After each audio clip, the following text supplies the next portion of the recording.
In this video, I'll show you how I made this vintage-inspired paper-mache jack-o'-lantern.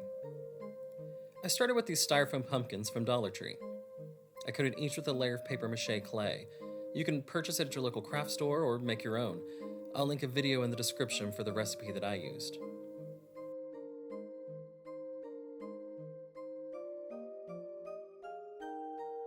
Once the pumpkin was completely covered, I left it to dry for 24 hours. This was the hardest part of the process, all the waiting for the clay to dry. After the paper-mache clay was dry, I used a pencil to sketch the design of the jack-o'-lantern face.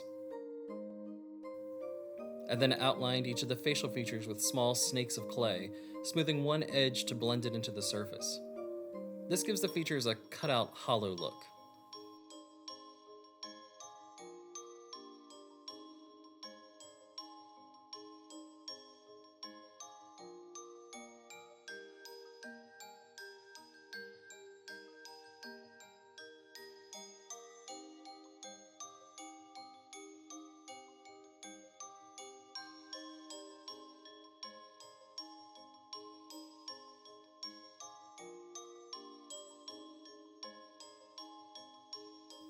Once I had the jack-o'-lantern sculpted to my liking, it was once again time to let it dry for another 24 hours.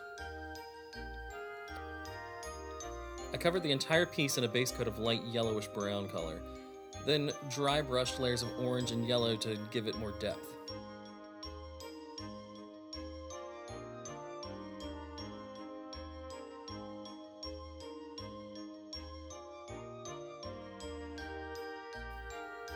I painted in the details of the facial features with black and added some pupils to the eyes.